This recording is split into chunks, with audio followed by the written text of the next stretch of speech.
Hello guys, গত 10-12 বছর ধরে আমাদের জাটা বাড়িতে যাই না, তার কারণে মা বললো এবং বাবা বললো যে জাটা বাড়িতে যাইতে হবে। তার কারণে জাটা বাড়িতে যাওয়ার জন্য রওনা করলাম। আমাদের বাড়ির সবাই, মা বাবা ভাই সাহেব এবং বাইগনা বাগনি সবাই একসঙ্গে যাইতেছি। তো সবাই একসঙ্গে যাইতেছি কিসের জন্য এবং কি কারণে সেটা আজকে আপনাদেরকে বলবো ভিডিওর মাধ্যমে। আশা করি আপনাদের কাছে এই ভিডিওটা অনেক ভালো লাগবে, তো ভিডিওটা শেষ পর্যন্ত দেখবেন। তো ভিডিওটা প্রথম থেকে শুরু করি।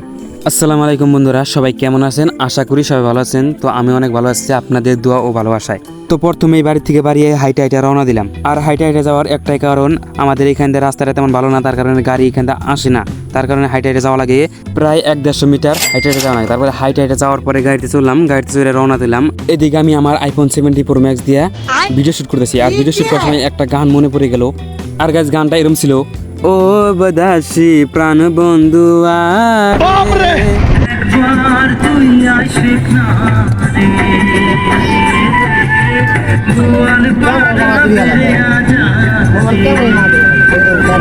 আর গাইস, এই গান বলে আমার ছোট ভাইয়ের কাছে ভালো লাগে না, তার কারণে এই গানটা কাইটা দিয়া ওর মন মতো গান লাগাইলো। দেখেন কি ভালো।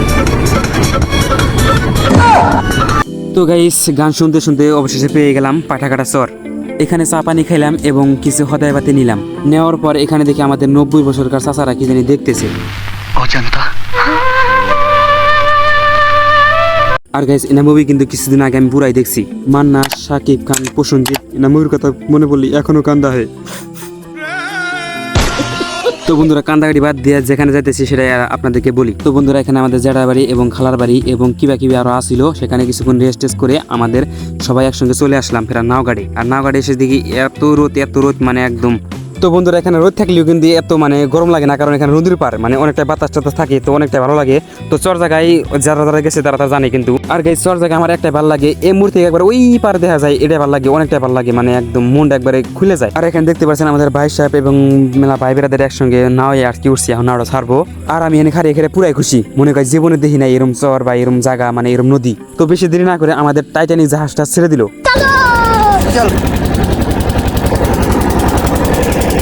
আর গাইস, এখানে বসে বসে কেমন জানি নদীর হাওয়া, তোমার মায়া, ও সরি। আর গাইস, নদীর পাড়ে আসলে কেমন জানি আর কি ওই আর কি বন্ধু বান্ধবের কথা মনে পড়ে। তারপরে গাইস, নদীটা পার হয়ে গেলাম। তো দেখতে পাচ্ছেন অনেক মানুষ এখানে আসতেছে এবং আমরা নামতেছি।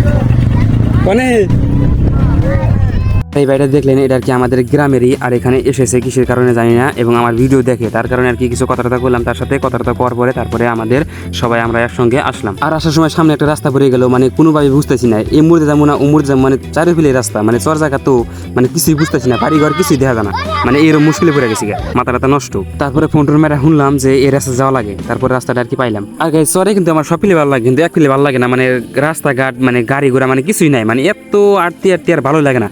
দেখতে পাচ্ছেন গাড়ি এমনি আড়াহারতেছি না, আর আমার আম্মু মানে গাড়ি উঠছে, এখন কি কমু ছোট পোলা না আড়াহারতেছি না, এখন গাড়ি না উড়াইলে কান্দে। তারপরে আরতি মানে পেয়ে গেলাম পড়াই। আর রাস্তার মধ্যে দেখছি মানে বিচার করতেছি, আর বিচারটা কিসের জন্য মানে চেঙ্গিছে না, মানে 8-9 বছর হয় নাই, মানে বিয়ের মধ্যে পাগলা হয়ে গেছে কি আর কমু। আর গাইস, তারপরে কিন্তু এসে গেলাম আর কি আমি যে জায়গায় আসার কথা পড়াই আসি, এই সামনে আর কি দেখতে পাচ্ছেন সবাই একসঙ্গে গেতেছে আরতি, মানে আরতি আর 8টার মধ্যে হতেছে না, তাও মুখে হাসি।